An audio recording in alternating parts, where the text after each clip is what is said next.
Le club photo Val-de-Sèvres de Cugand nous présente sa nouvelle exposition Salle du Mingo à Cugand, sur le thème du reflet. Un invité d'honneur cette année, le photographe professionnel Claude Génino-Caspari. Reporter photographe tout d'abord spécialisé dans le sport et le spectacle, il fut ensuite photographe d'artistes, des plus grands, dont Chagall, Miro, Aragon, Picasso et bien d'autres. Pour ensuite s'intéresser à la photographie d'architecture, marine et du monde ferroviaire.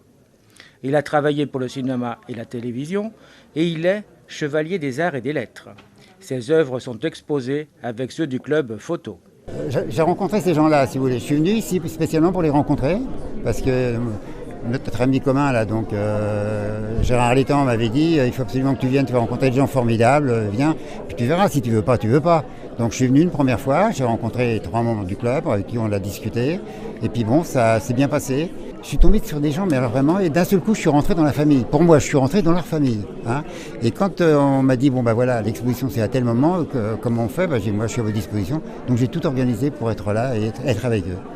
Et là, je suis vraiment heureux ce soir parce que je ne m'attendais pas à voir un tel monde comme ça. Parce que moi, je jouais dans différents photoclubs dans la région parisienne. Les gens s'en foutent maintenant.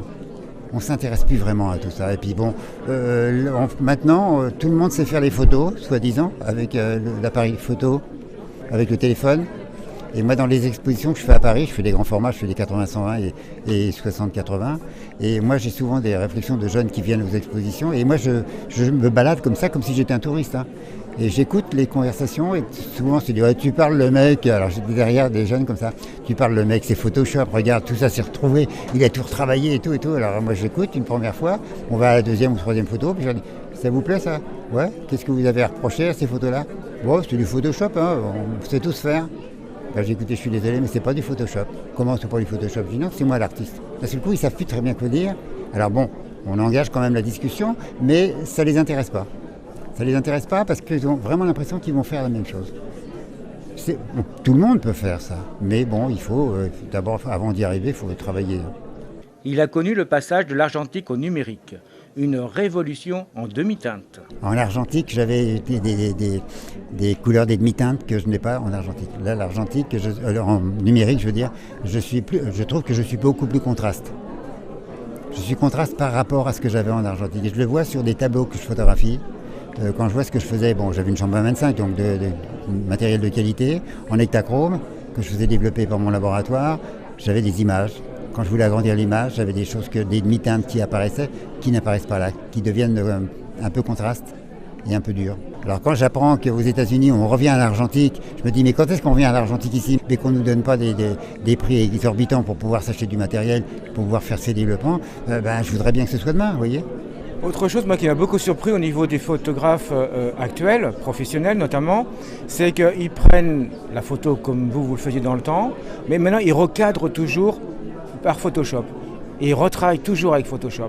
Est-ce qu'à votre avis, c'est l'esprit d'un photographe? Non. Pour moi, non. Alors bon, pour moi, c'est peut-être faussé parce que si vous voulez, moi, j'ai toujours appris à cadrer mes photos quand je faisais des photos avec ma 25 ou ma 4.5 inch, donc en grand format. Je cadrais au maximum, toujours. Quand je faisais un tableau, quand je faisais une sculpture, je ne laissais pas de l'air autour. Je faisais vraiment ce qu'il fallait, juste pour que la photo ressorte bien. Bon, là maintenant, les types font une photo et on recadre tout. Moi, j'étais dans un photoclub où je suis le parrain du photoclub de la SNCF à Villeneuve-Saint-Georges, et un jour, un type présente une photo. Et puis, on me demande mon avis. Bon, on projette plusieurs photos et on projette cette photo. Et il me demande mon avis, il me dit, qu'est-ce que tu penses de ça? Je dis, elle est bizarre ta photo. Là. Je dis, ah bon, qu'est-ce qu'elle a de bizarre? Je dis, écoute, elle est recadrée cette photo. Il me dit, oui. Il me dit, comment tu le vois? Je dis, pour moi, j'ai l'impression que c'est une photo recadrée. Il me dit, oui, effectivement, j'ai recadré. Je dis, pourquoi? Il me dit, ça me paraissait mieux comme ça. Je dis, mais pourquoi tu l'as faite au départ? Parce qu'au départ, ça me plaisait bien. Je dis, alors maintenant, tu l'as dans ta tête l'image? Il me dit, oui. Rajoute ce que tu as à droite et rajoute ce que tu as à gauche. Et là, il me dit, oui. Ah oui, tu as raison. Alors je dis, qu'est-ce que tu aurais dû faire? Elle m'a dit, je comprends que j'aurais dû me rapprocher du sujet. Tout simplement. Mais c'est pas compliqué, mais ce qu'il y a, c'est bon. C'est vrai que je suis un professionnel, je fais ça depuis très longtemps, maintenant vous savez l'âge que j'ai. Donc je trouve que c'est bien qu'on puisse aider des gens comme ça. Et maintenant, ce garçon, je le vois de temps en temps, parce que je vais de temps en temps au photoclub pour voir comment les choses se passent, aussi pour donner quelques conseils, et il me dit, Claude, je ne recadre plus maintenant. Et ça, c'est magnifique. Ça, je suis vraiment content. Et ce monsieur, il a 60 ans. Oui, c'est... Les jeunes, c'est plus difficile. Ils ont l'impression qu'ils connaissent tout, donc... mais bon, on n'y peut rien. Alors il faut essayer de jouer avec eux et de leur expliquer que voilà. Et puis donc une dernière chose que je voudrais vous demander, que pensez-vous du travail du photoclub de Cugand? Et puis là je découvre des choses intéressantes. Bon là c'est un peu difficile parce que c'est juste une photo par photographe en fait. J'aimerais voir beaucoup plus de photos de chacun.